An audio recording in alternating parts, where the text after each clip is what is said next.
ये जो शिविरों की श्रृंखला है, ये एक बार प्रारंभ की थी मैंने यहाँ जोधपुर में, और लगभग 6 महीने तक बराबर चली थी।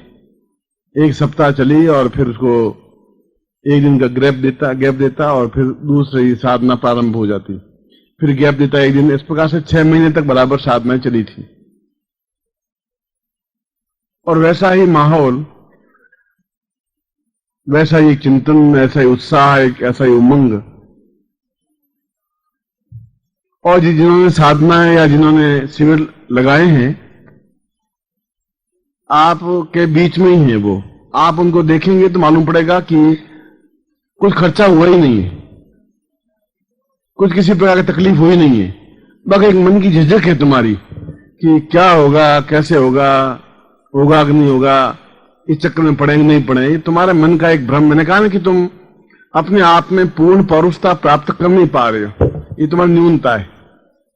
जब कर लिया तो कर लिया, जो होना है तो हो जाएगा, देखा जाएगा। करने वाला तो कुछ और है, हम तो केवल निमित्त मात्र हैं जो हमें कठपुतली तरह न जाते हैं। वो कहते हैं इसलिए हम कर लेते हैं। इसलिए कृष्ण ने भी अर्जुन को कहा था कि तुम बेकार घमंड कर रहा है कि तू लड़ रहा है, महाभारत युद्ध जीत रहा है। जीतने वाला कोई और है, तू तो एक निमित्त मात्र है। तुम्हें तो एक काम सौंपा है कि तुम आगे जाके खड़े हो जाओ। और तुमको भी मैंने काम सौंपा है कि पूरे भारतवर्ष में आप एक चेतना पैदा कर दें। जगह जगह शिविर स्थापन होने चाहिए, शिविर होने चाहिए, 1 दिन के या 2 दिन के। और उन शिविरों के माध्यम से एक नई चेतना पूरे भारतवर्ष में पैदा होनी ही चाहिए। क्योंकि ये प्रसंगवश मैंने बात इसलिए कही कि अभी प्रवीण जोशी ने भी और शर्मा ने भी और जिन लोगों ने भी अपनी बातचीत सामने रखी, और कुछ लोग रखने जा रहे हैं।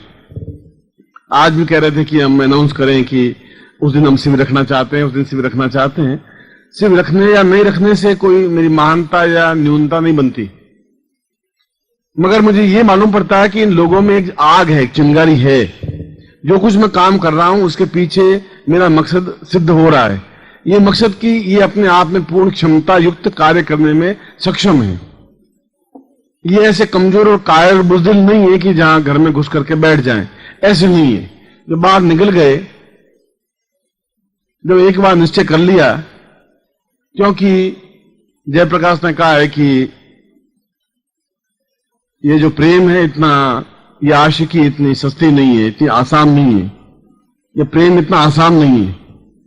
और प्रेम करने के लिए तो अपना सब कुछ लुटाने के बाद ही मालूम पड़ता है कि कुछ प्रेम किया। उससे पहले तो मालूम पड़ ही नहीं सकता। जब आपके पास कोई बचा हुआ है तो फिर प्रेम कैसा हुआ? प्रेम तो वह होता है जो अपना सब कुछ लुटाने की क्षमता रखता हो, सब कुछ एकदम फेंक देने की क्षमता रखता हो। तुम लोगों ने प्रेम किया या नहीं किया मुझे मालूम नहीं, किया ही होगा, मगर प्रेम नहीं किया होगा, इश्क किया होगा। वन साइडेड किया होगा कि डबल ट्रैफिक में किया होगा, ये तो मैं कुछ नहीं कह सकता। ये तो आप लोगों की कहानी आपके पास में है। मगर ये बात निश्चित रूप से तुम्हारा चेहरा देख करके ये बात गारंटी के साथ में प्रेम तुम लोगों ने किया नहीं है, ये बात श्योर है। अब तुम कर सकते हो, ये मैं तुम्हें छूट दे रहा हूं कि घर जाकर के अब तुम प्रेम शुरू करो थोड़ा बहुत। क्योंकि बिना प्रेम के जीवन का एक मूल्यांकन हो नहीं पाएगा। कल सुबह मैं इस विषय पर बोलूंगा भी। अभी तो जिन लोगों ने पुष्पहार मुझे पहनाए हैं, माल्यार्पण किया है, जिन लोगों ने शिविरों के बारे में अपने स्पष्टीकरण किया है, उन शिविरों में यदि आप देखेंगे तो प्रत्येक शिविर में कुछ न कुछ ऐसा प्राप्त होता है जो दूसरी जगह प्राप्त नहीं हो सकता। जैसा मैंने बताया कि होली के इस पर्व में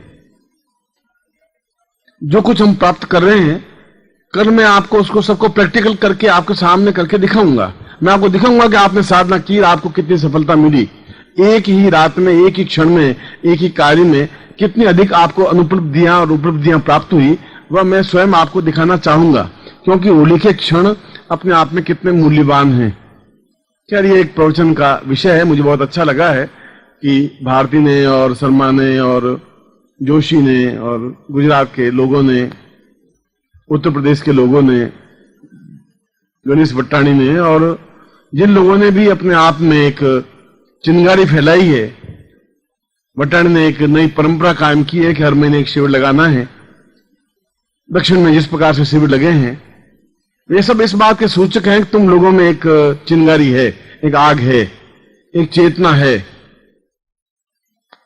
मगर ये तब हो पाएगा जब आप बाहर निकलेंगे, तब हो पाएगा जब आप एक पैर आगे बढ़ाएंगे, ये तब हो पाएगा जब आपके अंदर एक ललक होगी, प्यार होगा, एक अटैचमेंट होगा मेरे प्रति। एक ऐसा होगा कि इनको बुलाना है, मुझे हर हालत में बुलाना है, बुला के दिखा देना है कि आपका शिष्य इतना कमजोर नहीं है, बुज़दिल नहीं है, मैं कुछ करके दिखा सकता हूं। इतिहास में नाम उनके अंकित होते हैं जो अपना सब कुछ लुटाने के बाद खड़े होते हैं, और जब तक लुटाते नहीं है तब तक उनका नाम इतिहास में अमर नहीं होता।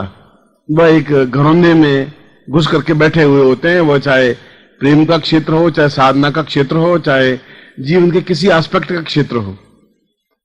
जब तक कुछ है ही नहीं, कुछ आपने दिया ही नहीं, तो लेने की आप में पात्रता आएगी भी कहां से? जब आपने कफन बांधा ही नहीं तो फिर मौत कैसी होती है आपने देखा ही कैसे, देखोगे ही कैसे? मौत देख सकते हैं मौत को जो सिर पे कफन बांध करके बाहर निकलते हैं, उनके सामने मौत आते हुए हिचकिचाती है, घबराती है, विचलित होती है। जिनके मन में चिंगारी होती है वह गुरुदेव का आमना सामना कर सकते हैं, वे बुलाने की क्षमता रखते हैं। वे माइक पर खड़े होकर कहते हैं कि आपको आना पड़ेगा। वे संगीत के माध्यम से कह सकते हैं कि गुरुदेव आपको यह करना ही पड़ेगा। सुबह भी मैंने बताया था कि गुरुदेव कुछ कहें या नहीं कहें, सिखाएं या नहीं सिखाएं, वह तो प्रत्येक पल आपको सिखाने की क्रिया करते ही रहते हैं। आप कितना सीख पाते हैं, कितना ले पाते हैं। और मैंने देखा इस होली के पर्व पर कि आप में से अधिकांश व्यक्ति के अंदर एक तड़प है, एक बेचैनी है, एक कार्य करने की क्षमता है, एक जोश है, एक जवानी है, एक उमंग है, और आप उस उमंग को, उस जोश को, उस जवानी को प्रस्फुटित कर रहे हैं। हर बार इस प्रकार की नवीनता, नवीन तथ्य, नवीन चिंगारी, कुछ ऐसा हो जो अभी तक हुआ नहीं है। ऐसा घिसा पिटा साधना, ऐसे घिसी पिटा मंत्र जाप, ऐसे घिसा पिटा प्रवचन और ऐसे घिसा पिटा प्रेम जिंदगी में कुछ होता ही नहीं। इसलिए मैंने कहा कि आप लोगों ने प्रेम किया ही नहीं, क्योंकि वो आपके चेहरे से स्पष्ट हो रहा है। प्रेम, साधना, मंत्र, तंत्र मुझे लंदन में पूछा कि आप वहां गुजराती थे और सबसे ज्यादा प्रेम गुजराती करते हैं, ये मैं आपको और बता देता हूं। गुजरात में ऐसा कोई व्यक्ति नहीं जो प्रेम नहीं करता। मैं अहमदाबाद में गया आज से 10-12 साल पहले, 15 साल हो गए, 17-20 साल हो गए। अहमदाबाद में एक तो एम्बेसडर होटल है, इसमें गुजराती बुरा नहीं माने, ये तो उनकी विशेषता की बात कह रहा हूं। ये 20 साल पहले की घटना बता रहा हूं मैं, 15-17 साल भी। मैं एम्बेसडर होटल में ठहरा तो वो उसमें ज्योतिष का काम करता था मैं। ये गुरु तो बाद में दुर्भाग्य से बन गया तुम्हारा, यूं ही बेकार, यूजलेस। आप कोई इसमें से बनना चाहें आप आइए, बैठिए, मैं तो मुक्ति चाहता ही हूं। मैं तो हर बार ये चाहता हूं कि मैं नहीं करूं, ना आप में से कोई तैयार होता है और मुझे इसको घसीटना पड़ता है। वो आए और मैं हाथ देखता था, मतलब हाथ देख करके उनके भविष्यफल बताता था। ऐसा मैं 6-8 महीने किया था, कोई लंबा चौड़ा जीवन में किया नहीं था। तो एक सज्जन आए, उन्होंने कहा कि पति पत्नी दोनों आए, स्त्री आई है, पुरुष आए। तो उन्होंने कहा कि देखिए गुरुदेव, ये मुझे और कुछ बातें पूछनी नहीं है, बस एक बात पूछनी है कि क्या मेरे इसमें कोई लव लाइन है कि नहीं है। मैंने कहा ये सवाल तो और तो किसी भारत में और किसी प्रांत में पूछे नहीं, पूरे भारत में घूमता रहा हूं, ये गुजरात में पहला ही ग्राहक मिला, पहला ही ग्राहक में लव लाइन के बारे में पूछा है और किसी पूछा ही नहीं। अब इसको निराश करने से फायदा भी क्या? मैं कहा तुम्हारी लव लाइन जितनी मजबूत है उतनी तो कहीं दिखाई नहीं दे रही। और उसका चेहरा इतना चौड़ा हुआ कि शायद किला फतेह कर लिया हो। फिर उसने उसका हाथ पकड़ा कि आप इसकी भी थोड़ी लाइन देख लीजिए। मैं कहा जब पति के हाथ में लाइन है तो पत्नी के हाथ में होगी। सुन कोई बात, मैं इसके हाथ में भी है। मैंने कहा कि शादी को कितना समय हुआ? कि शादी कहाँ हुई, ये तो लवर है मेरी, कुछ शादी अभी हुई कहाँ, अभी 2 बच्चे हुए हैं और लवर है बस। अभी तो 2 बच्चे भी हो गए और अभी तो लवर ही चल रहा है। तो क्या कोई शादी करने के बाद ही बच्चे पैदा होते हैं गुरु जी? क्या इतना आपको ज्ञान नहीं है क्या? कोई जरूरी थोड़ी है बच्चे पैदा करने के लिए शादी करना जरूरी होता है क्या? मैं कहा मैं कहाँ गुजरात में कहाँ फंस गया आकर के, ये तो यहाँ बिल्कुल नया सिस्टम में चल रहा है। मैंने कहा ये बात तुम्हारी सही है, कोई शादी करना जरूर नहीं, बच्चे पैदा करने के लिए शादी की कहीं आवश्यकता नहीं है, ऐसा धर्म ग्रंथों में लिखा हुआ नहीं है। धर्म ग्रंथों में तो लिखा है कि संतान पुरुष के हो सकती है। फिर दूसरा आया तो वो भी किसी को लेके आया, और आप मेरी बात विश्वास नहीं करेंगे, 100 में से 98 लोगों ने जो आए प्रेमिकाओं के साथ नहीं आए, पत्नी के साथ एक भी नहीं आया। किसी की पत्नी किसी के साथ, किसी की पत्नी किसी के साथ, आए सभी। मैं आया इसी प्रकार से। मैं शाम को पूछा, शाम को मैं घूमने निकला, वहां गांधी रोड है, वहां एक कोई होटल थी जहां मैं खाना खाने, मुझे होटल का नाम तो ध्यान नहीं है, मगर होटल बड़ी अच्छी थी, 5-6 मंजिल की थी और बड़ी भीड़ होती थी वहां। मैंने किसी को पूछा, मैंने कहा कि ये यहाँ पर एक अजीब सा चक्कर है साला, मतलब कोई पत्नी पति के साथ आती ही नहीं है, जो भी आती किसी के साथ तो जरूर आती है, इसमें कोई दो राय नहीं। मैं पूछता हूँ कि तुम पति के साथ नहीं है? पति तो अभी गए ना पीछे आपके, अभी पूछ के गए ना, अभी तो बाहर गए, अब मुझे क्या पूछ रहे हैं? तो मैंने कहा तुम उनके साथ नहीं आई, तो ये आपको आदमी नहीं नजर नहीं आ रहा क्या? ये कौन है फिर? अब शाम को क्या होता है कि इधर से प्रेमी और प्रेमिका आ रहे हैं, इधर से पति और वो भी प्रेमिका आ रहे हैं, दोनों आमने सामने आते हैं, दोनों को मालूम है ये उससे प्रेम करता है, उससे प्रेम, दोनों आमने सामने होकर निकल जाते हैं। शाम को न उनकी कोई लड़ाई है, न कोई झगड़ा है, न कोई तकलीफ है, न कोई तनाव है, बस इजीली वे जो लाइफ है। तो प्रेम करना केवल गुजरातियों को आता है, वहां से मैंने सीखा। मैंने कहा तुम बेकार जिंदगी बर्बाद कर रहा है, प्रेम करना सीख तो यहां सीख। पत्नी प्रेमिका करेगी तो करेगी क्या, जो तुम करना है तो कुछ कर। प्रेम में कहीं किसी प्रकार की हिचकिचाहट नहीं होती, और अगर वो घृणा करेंगे गुजराती तो पूर्ण रूप से घृणा करेंगे, फिर वो मारने पीटने से नीचे नहीं आएंगे। प्रेम करेंगे तो खुल करके करेंगे। यह उनकी एक विशेषता है कि वे अपने आप में स्वच्छ हृदय हैं, जो कुछ कर रहे हैं वो दो टूक कर रहे हैं। तो गुजरात में एक भावनगर है, भावनगर में मैं पत्नी वाइफ साथ में थी, और वहां शिविर लगा था और काफी लोग एकत्र हुए थे, करीब 1.25 लाख एकत्र हुए लोग। वहां पत्रकार परिषद थी, पत्रकारों ने पूछा कि, फिर मैं गुरुजी बन गया था उसमें। उसने कहा कि आप गुरुजी हैं, गुरुजी बस आपसे एक पर्सनल व्यक्तिगत सवाल आपसे। तो पूछ रहे उसमें क्या बात है, व्यक्तिगत है तो क्या, ऐसा मेरा जीवन में पर्सनल तो कोई चीज रही नहीं। उन्होंने कहा आपने कभी लव किया है गुरुजी?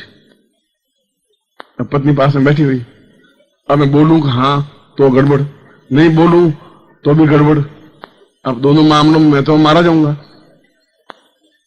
मैंने कहा किया है, डेफिनेटली किया है, 100% किया है। क्यों, तुम्हें कोई तकलीफ हो रही है? तो पति ने जोर से मारा कि तुम क्या बोल रहे हो?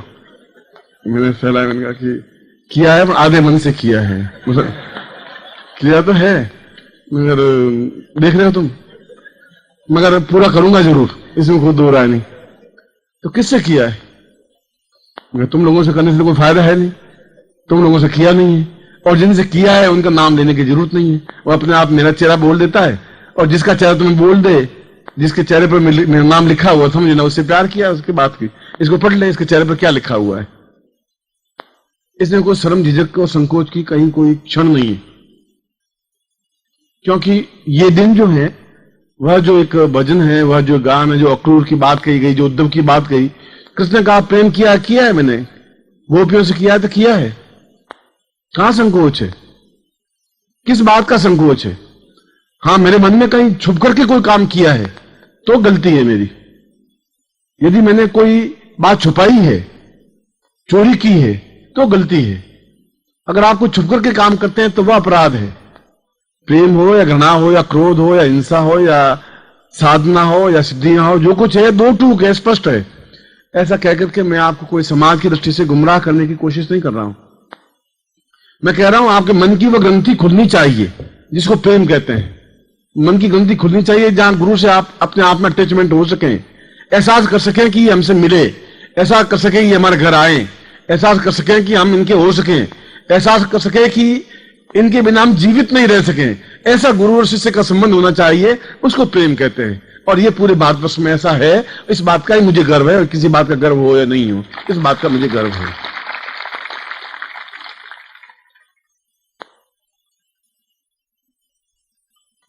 मैं अपना, ये तो बीच में बात चली और मैंने कह दी, प्रवचन तो मैं इसके बाद में करूंगा, पहले मैं दीक्षा देता हूं।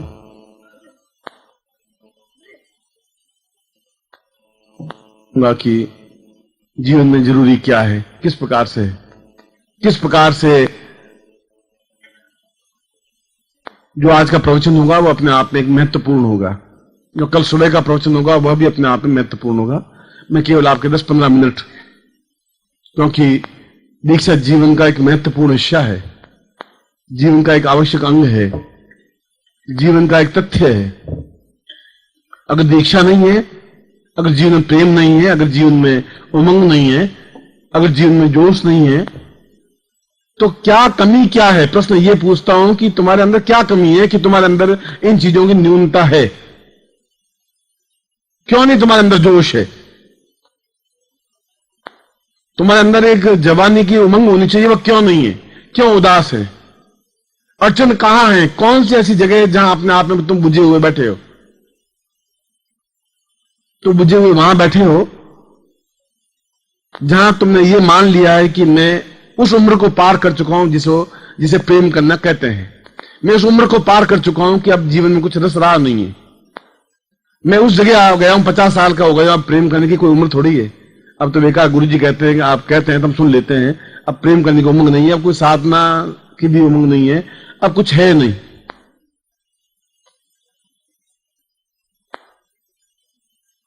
और मैं अपने प्रवचन में और इस प्रवचन के संदर्भ में च्यवन के एक श्लोक से अपनी बात प्रारंभ कर रहा हूं। दीक्षा बाद में दे दूंगा। जो बात चल रही है तो मैं आपको दो टूक समझा दूं, और ये बात को भी आपको पहले समझा दूं कि साधना, सिद्धि, सफलता और प्रेम, ये चारों चीजें तब हो सकती हैं जब आप बुद्धि को खूंटी पे टांग दें। बुद्धि और प्रेम दोनों एक साथ नहीं चल सकते, वो बनियागिरी हो जाएगी। मुंबई की एक लड़की का किस्सा याद है। मुंबई की एक लड़की ने प्रेम करना शुरू किया, अब हो गया, इसको हो गया। उस लड़की को मैं, उसके पति भी हैं, ये बात नहीं है कि वो मतलब कोई अकेली है। उसका वजन केवल 128 किलो है, सिर्फ, कोई ज्यादा नहीं। आप जैसे 6 आदमी मिल जाएं तराजू में, एक तरफ उसको बिठा दे तो उसका पलड़ा भारी है, आपका पलड़ा हल्का है। वजनदार लड़की है, मतलब ऐसे घास फूस की बनी हुई नहीं है। और पति भी बड़े मजाकिया हैं। एक दिन मैं चर्च गेट से निकल रहा था, वे सामने से पति पत्नी आ रहे थे। पति को आप देखें तो अगर मैं फूंक मारूं तो 2 मील दूर जाके गिरे, कहीं मतलब करवट बदल दे पत्नी और दब जाए वो, तो सुबह सांस निकले उसकी, अर्थी जाए। इसलिए वो पलंग को उसने चौड़ाई में 3 फुट नहीं बनाया, 8 फुट का बनाया चौड़ाई में। मैं कहा तुमने ये क्या किया? गुरुजी आपको मालूम नहीं, करवट बदलती है, 2 करवटें बदलती है। और यदि मैं भूल चूक कभी करवट के नीचे आ गया तो मैं भले हाथ पांव कितनी फड़फड़ाऊं, वो तो हो गया सब सत्यानाश। में तो सुबह अर्थी जाएगी मेरी, कुछ बच ही नहीं सकता। तो मैंने उसको पूछा कि चर्च गेट पर, मैंने कहा कि क्या बात है, आप दोनों घूमने निकले हो आज? उन्होंने कहा नहीं गुरुजी, सड़क टूटी फूटी थी तो रोड रोलर लेके चल रहा हूं, तो सड़क बराबर लेवल पे आ जाए इसलिए लेके कभी कभी चलता हूं। जहां में सड़क टूटी फूटी होती लेके चलता हूं, और रोड को बिल्कुल सीमेंट विमेंट डाल के ठीक करने के लिए फिर रोड रोलर चलाने की जरूरत नहीं है। तो जिंदगी में वे पति पत्नी भी हैं जहां हास्य है, जहां विनोद है। इसलिए उस श्लोक में जहां उसने उद्धव और अक्रूर और कृष्ण का वर्णन किया है, वहां उद्धव ने कहा है कि उद्धव जो गोपियों के पास पहुंचा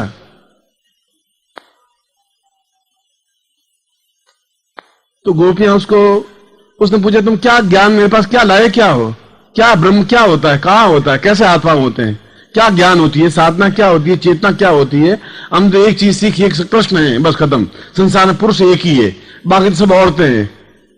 औरतों से प्रेम होता नहीं, और जिससे प्रेम करते थे वो मथुरा में जाके बैठ गया है। ये तुम्हारा ज्ञान, तुम्हारी चेतना तुम्हारे पास रहने दो, मुझे उसकी बात की जरूरत नहीं है। और उद्धव बिल्कुल एक निराश हताश होकर के वापस कृष्ण के पास आता है कि मैं शास्त्रार्थ करके तो जीत सकता हूं, पर गोपियों से नहीं जीत सकता, कि उनके पास एक वह चीज है जो विद्वानों के पास नहीं है। विद्वानों से बहुत चीज सीखी नहीं जा सकती। जब तुम्हारे अंदर प्रेम का उदय नहीं होगा, अंकुरण नहीं होगा। और इसीलिए मैंने इस प्रवचन के प्रारंभ में कहा कि च्यवन अत्यंत वृद्ध व्यक्ति थे।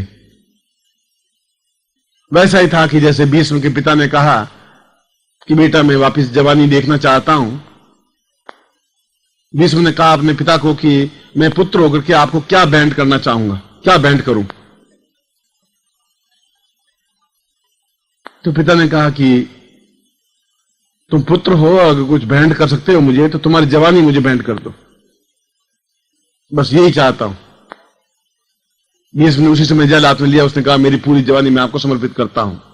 इसलिए भीष्म प्रतिज्ञा कहते हैं। उसी क्षण भीष्म के बाल सफेद हो गए। भीष्म के बाल सफेद हो गए थे 18 साल की उम्र में।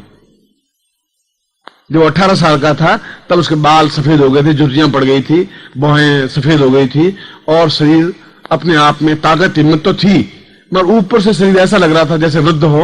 और वह वृद्ध पिता अपने आप में पूर्ण यौवनवान बन गया था और पूर्ण यौवनवान बन गया था, जवान बन गया था, तंदुरुस्त बन गया था। यह सब क्या थी? इसी श्लोक को च्यवन ने कहा है। भीष्म ने जहां ये प्रतिज्ञा, ये क्रिया, ये प्रयोग किया, यह एक प्रयोग था, यह तंत्र का एक प्रयोग था कि एक क्षण में ही व्यक्ति को पूर्ण यौवनवान बनाया जा सके, अपने आप में अद्भुत बनाया जा सके, अपने आप में तेजस्वी बनाया जा सके। और च्यवन ने श्लोक में कहा है कि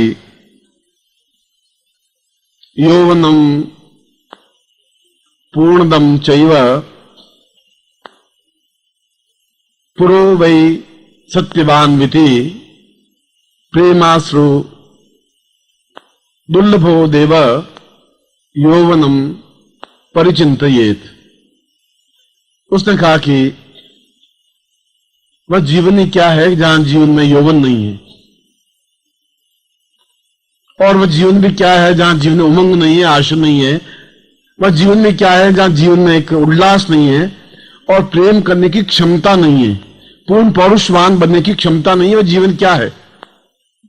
और इसलिए च्यवन ने उस मंत्र को, उस साधना को सबसे पहले स्पष्ट किया जिसके माध्यम से व्यक्ति पूर्ण यौवनवान और पूर्ण जवान बन सकता है, जिसको हमने आज के युग में कायाकल्प कहा है। आप में से कोई, मैं तो सुबह चैलेंज दे रहा हूं, आप में से जो बहुत वृद्ध हो, जो चल नहीं पा रहा हो, लड़खड़ा रहा हो, आप मंच पे कल मैं खड़ा कर लेता हूं और मैं तो यहां हाथ लगाऊंगा नहीं, और आप देख लें कि उनके धीरे धीरे बाल काले होते जा रहे हैं और 5 मिनट के बाद में पूर्ण यौवनवान, तेजस्वी और जवान और एक मुक्की से पूरे दीवार को गिराने वाला व्यक्ति बन सकता है। कोई बहुत बड़ी उपलब्धि नहीं है। जीवन का अर्थ यह है कि मगर समस्या ये आएगी कि क्या इस क्रिया को संपन्न किया जा सकता है। इसलिए मैंने पहले आपको उदाहरण दिया कि आप में से किसी को भी ऐसा संपन्न किया जा सकता है। यह बहुत कोई कठिन क्रिया नहीं है। कायाकल्प अपने आप में बहुत सामान्य क्रिया है, मगर पूरा शरीर अपने आप में ठीक वैसा ही हो जाता है जैसे सांप अपनी कैंचुल नीचे उतारता है। जब बहुत बुढ़ा हो जाता है सांप, पूरी कैंचुल चेहरे से लगा करके पूंछ तक की नीचे उतार देता है। अंदर से जो कुछ निकलता है बिल्कुल नवीन, ताजा चमड़ी के साथ में नवीन सांप। फिर वो 200 साल और जिंदा रहता है। सांप कभी मरता ही नहीं है यदि कोई नहीं मारे तो, और मनुष्य कभी मर ही नहीं सकता यदि उसको क्रिया और कायाकल्प का ज्ञान हो तो। मृत्यु उसके पास आ नहीं सकती। मृत्यु तब आती है जब आपके मन में ये आता है कि मैं वृद्ध हूं। जिस क्षण आपके मन में ये आ जाएगा कि मैं बुढ़ापा आ गया है, मैं वृद्ध हो गया हूं, उस क्षण मृत्यु आपके पास आके खड़ी हो जाएगी, उसमें दरवाजा खटखटाएगी। और यदि आपको अपने पूरे शरीर की चमड़ी को एकदम से जर्जर चमड़ी को, वह चमड़ी जिसके ऊपर सफेद बाल हैं, जहां कमजोरी है, अशक्तता है, बीमारी है, रोग है, और अगर ये हैं तो निश्चित रूप से आप वृद्ध हैं। इसलिए शब्द बना है वृद्ध। और वृद्ध का अर्थ है कि जीवन को समाप्त की और तेजी के साथ बढ़ने की क्रिया। हम और जीवन कहते हैं बीमारी केवल शारीरिक ही नहीं होती, बीमारी मानसिक भी होती है। मनुष्य मर नहीं सकता, संभव नहीं मनुष्य के लिए मरना। 200 साल की आयु, 300 साल की आयु, 500 साल की आयु में भी व्यक्ति पूर्ण तरोताजा जिंदगी में बना रह सकता है। बस आवश्यकता इस बात की है कि बीमारियां 3 तरह की उसके जीवन में होती हैं। शारीरिक बीमारी होगी ही और होती ही है, वह चाहे देवता हो चाहे पुरुष हो। बीमारी मानसिक होती है, जहां हम तनाव में हैं, टेंस में हैं, आंखों में धुंधलापन छा गया है, कुछ पढ़ नहीं पा रहे हैं, लड़के कहना नहीं मान रहे हैं, लड़की बड़ी हो गई है, शादी हो नहीं पा रही है, साधना में सफलता नहीं मिल पा रही है। यह भी एक बुढ़ापे का दूसरा लक्षण है, यह दूसरी अवस्था है। आप केवल शरीर से बुढ़े नहीं है, आप मन से भी बुढ़े हैं, मानसिक रूप से भी बुढ़े हैं, वृद्ध हैं। और तीसरी वृद्धावस्था कही जाती है जब आपका चिंतन अपने आप में बदल जाता है कि अब क्या है, अब कुछ हो नहीं सकता। और होली के पर्व पर, क्योंकि मैंने तो आपको पहले ये बताया था कि अब मेरी इच्छाएं ज्यादा आपके शिविरों को करने की कम है। मैं आपको मन की साफ बता दूं, मेरी इच्छा शिविरों में भाग लेने की कम है, क्योंकि जब आप कुछ चीज लेना ही नहीं चाहते तो फिर मैं कहां तक आपको दूंगा। मैं चाहता हूं कि आपको अपने आप में पूर्ण वे चीजें दूं जो अपने आप में किसी के पास है नहीं, पुस्तकों में है नहीं, ग्रंथों में है नहीं, शास्त्रों में है नहीं, पुराणों में है नहीं। महर्षि च्यवन ने इस श्लोक में लिखा है कि व्यक्ति को पूर्णतः यौवनवान बनाया जा सकता है कुछ ही क्षणों में। और च्यवन अपने आप में 4 पुत्रों को जो वृद्ध हो गए थे उनको पूर्ण यौवनवान बनाया और खुद यौवनवान बने रहे जीवन के अंतिम अवस्था तक। तो वह नुस्खा क्या था, वह क्या मंत्र था, वह अपने आप में कौन सा एक आलोड़न था, वह कौन सा गुंजन था, वह कौन सी चेतना थी, वह पद्धति कौन सी थी। और यदि यह पद्धति समाप्त हो गई तो व्यक्ति बड़ी स्पीड से मृत्यु के मुंह में चला जाता है। आप देख लें कि रिटायर्ड हुए 2-4 साल बाद मर जाते हैं, कोई 52 साल की अवस्था में, कोई 55 साल की अवस्था में, 62-65 साल की अवस्था में तो मर ही जाते हैं। और मानसिक रूप से तो आज भी मरे हुए हैं, यौवन उमंग जोश है ही नहीं, ताकत नहीं है, क्षमता नहीं है।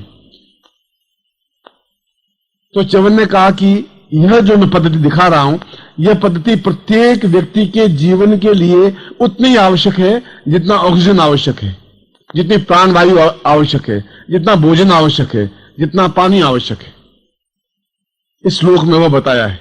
और उसने कहा कि अगर ये ऐसा नहीं होता है और आने वाली पीढ़ी ऐसा नहीं करते हैं तो शायद मेरे जैसा अभागा भी कोई नहीं होगा कि मैंने इतना उच्च कोटि का ज्ञान अपने पूरे जीवन में निचोड़ करके एक साधना पद्धति को निकाला और लोगों ने इसको स्वीकार नहीं किया।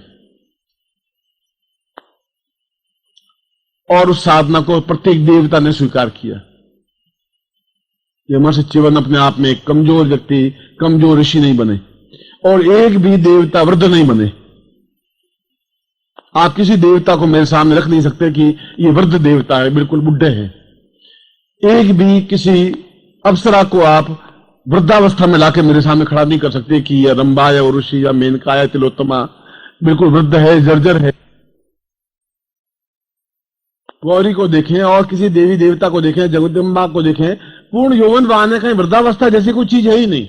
भगवान शिव को देखें, विष्णु को देखें, ब्रह्मा को देखें, इंद्र को देखें, वरुण को देखें, यम को देखें, कुबेर को देखें, पूर्ण यौवनवान है और एकदम लाल सुर्ख है। और हम उनकी पूजा करते हैं, बुढ़े होते जा रहे हैं। गड़बड़ कहां है? कहीं कहीं गड़बड़ जरूर है। इस प्रश्न को किसी ने उठाया नहीं। और च्यवन कह रहे हैं कि दुर्भाग्य मेरा यही है कि इस प्रश्न को आने वाली पीढ़ी उठा नहीं पाएगी, समझ नहीं पाएगी। इसलिए समझ नहीं पाएगी कि ये ज्ञान यही समाप्त हो रहा है। और मैंने कल भी, आज सुबह के प्रवचन में भी यही समझाया था कि मैं इस होली के दिनों में प्रत्येक उन तथ्यों को, उन विचारों को उठाऊंगा जो अपने आप में उठाए नहीं गए। मैं चाहता हूं इन बारे में कुछ लिखूं, कुछ समझाऊं, मगर मैं लिख ही रहा हूं। पोथियों पर नहीं लिखा था, आपके हृदय पर लिख रहा हूं। मैं तो प्रैक्टिकल कर रहा हूं। पोथियों में तो लिखे हुआ, लिखने आंकन दिखे तो देखा जाएगा। मैं तो बिल्कुल आपके सामने प्रत्यक्ष करके दिखाना चाहता हूं और आपको बता देना चाहता हूं कि आप कितने अपने बच्चों से भी ज्यादा यौवनवान हैं।